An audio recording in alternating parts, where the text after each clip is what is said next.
Então, meus irmãos, mais uma vez, boa noite a todos. É um prazer estar com vocês mais uma vez. E aí, como a gente sempre faz, a gente começa com um pequeno bate-papo, né? Rapidinho.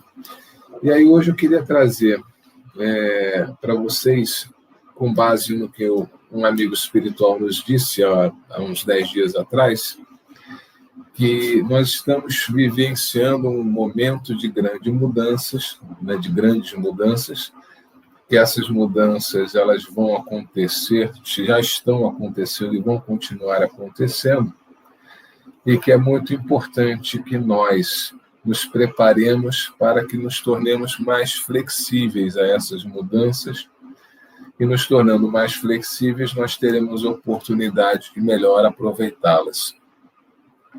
E aí, um exemplo disso, que é um exemplo até bobinho, mas eu acho que marca bem isso, né?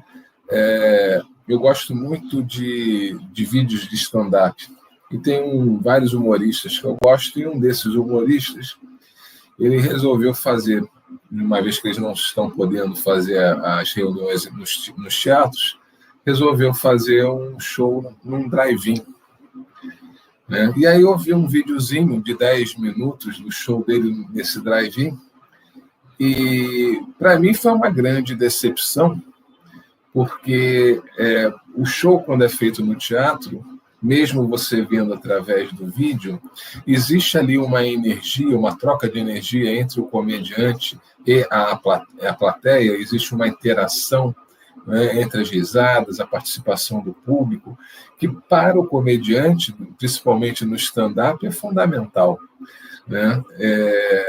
E fazendo esse show no drive-in, as risadas e a interação elas se limitam a buzinas e faróis, né? Então, a impressão que dá é que, na verdade, você está vendo um show de stand-up no meio de um engarrafamento, né? Então, o próprio comediante, nesses 10 minutos que eu assisti desse vídeo, né, eu não consegui dar uma risada, porque o próprio comediante ele não estava à vontade, né, com aquela situação.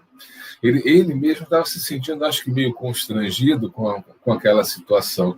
A interação das buzinas normalmente é desagradável, é bem diferente da interação das risadas, né? Mas a gente está vivendo uma situação nova, um novo normal, né? E a gente vai ter que vivenciar modificações, mudanças em todos os segmentos da nossa vida. E esse é um exemplo. Para que ele possa continuar trabalhando, para que ele possa continuar tentando levar o humor até as pessoas, ele precisa se sujeitar às situações e se adaptar a essas situações. Então, se nós nos tornamos flexíveis a isso, né, aos poucos a gente vai se habituar e ele vai começar a se sentir mais à vontade também diante dessa nova situação, vai conseguir fazer com que o seu show flua de uma forma melhor, e as pessoas elas também vão se habituar a essa nova forma de interação através das buzinas e através dos faróis. E por que eu quis trazer isso, né? Porque essa dificuldade que eu senti em rir, nesse vídeo desse stand-up, por conta das buzinas, essa mesma dificuldade é a dificuldade que nós vamos sentir em todos os aspectos da nossa vida, né? Daqui para frente. Profissionalmente, o home office veio para ficar, né? Então, muitas vezes você vai estar falando com a pessoa do call center, ele vai ter um cachorro latindo no fundo, a funcionária do call center vai estar ali com a criança no colo, né? Então você vai sentir o choro da criança junto. Isso vai passar a fazer parte do nosso dia a dia, porque as próprias empresas já perceberam que o home office funciona, e além de funcionar, baixa custos operacionais. É melhor para o funcionário, é melhor para a empresa, né?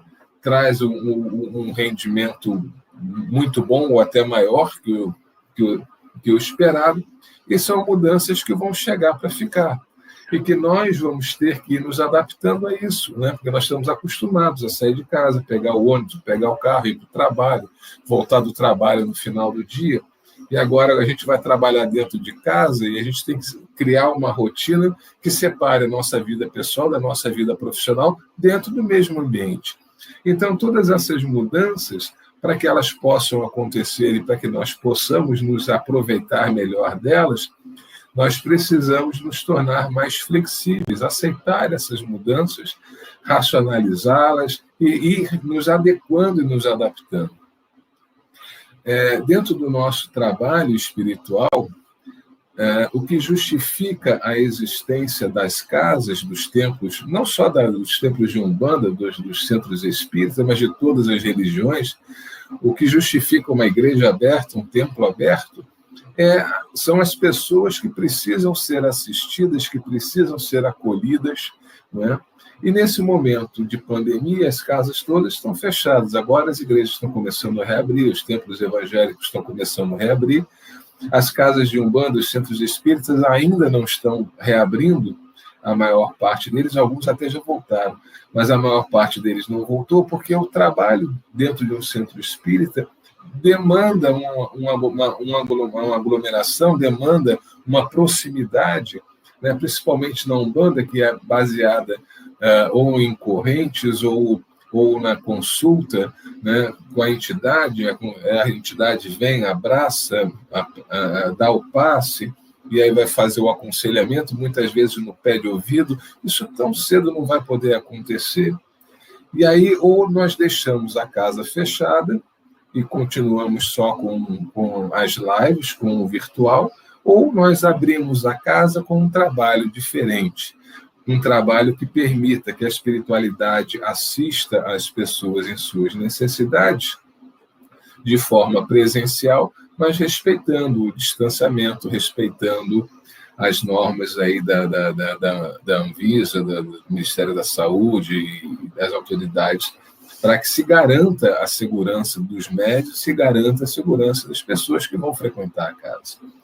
Então, essas modificações, nós precisamos estar flexíveis a ela, porque isso é histórico, né? As grandes mudanças que a humanidade sofreu, todas elas iniciaram muitas vezes numa geração, mas só foram consolidadas na geração seguinte, quando aquelas pessoas que eram resistentes àquelas mudanças foram desencarnando e foram sendo substituídas por das novas gerações, que já vinham com uma mentalidade diferente, já vinham com um entendimento diferente e aceitavam aquelas mudanças com mais facilidade.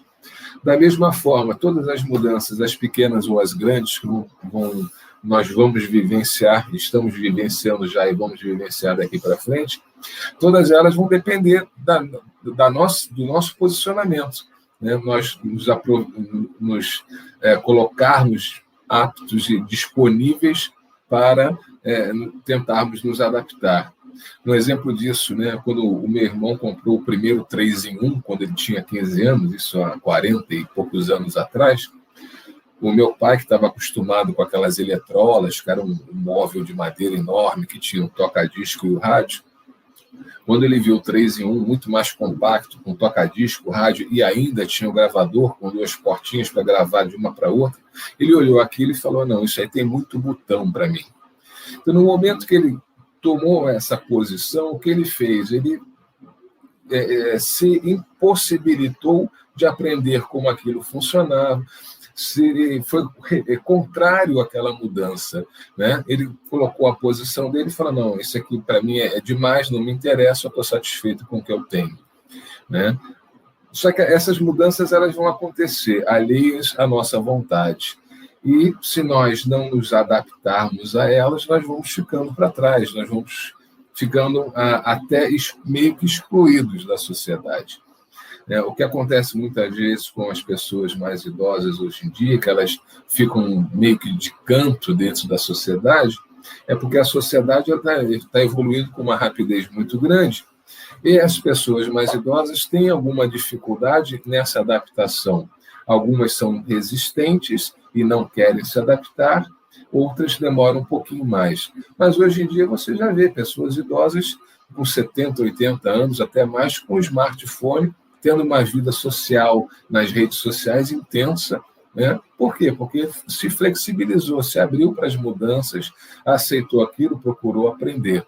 Aqueles que resistiram a isso né, hoje, muitas vezes, estão passando por situações mais complicadas, se sentindo mais colocados de lado, muitas vezes, porque resistiram a essas mudanças. Então, o que a espiritualidade está nos sinalizando? As casas, elas precisam reabrir para assistir as pessoas que necessitam. O trabalho pela internet, ele funciona, tem funcionado muito bem nesses quase 6 meses, graças a Deus, porque para a espiritualidade não há distância, não há limites materiais, né? Então, os nossos guias, o meu anjo da guarda, o de vocês, o meu aqui, o de vocês aí com vocês, estão interligados em tempo real, pelo pensamento, pela vontade, unidos à corrente da casa, lá no Riachuelo, né, todos como se estivessem juntos no mesmo ambiente, né, porque as energias e a velocidade do pensamento é muito maior do que a gente imagina e possibilita isso. Mas o trabalho presencial é muito importante porque tem algumas pessoas que não se adaptaram a esse trabalho pela internet. Eles precisam do trabalho presencial. E mesmo assim, essas pessoas, muitas vezes, elas vão ter resistência ao novo tipo de trabalho que vai ser realizado, porque esse novo trabalho não vai ter o abraço, não vai ter a consulta no pé de ouvido, né, da entidade. Então, muitas vezes, elas vão resistir, não vão se permitir usufruir desses trabalhos por preconceito ou por achar que, não, isso é muito diferente, isso não é Umbanda, isso não serve para mim. Né? Quando nós fazemos isso, o que nós estamos fazendo nos parando no tempo, ficando para trás. Né? Então, é muito importante que nós sejamos flexíveis, e é isso que a espiritualidade nos pede, e é isso que eu queria trazer para as nossas reflexões de hoje. Né? Eu, para variar, já falei demais.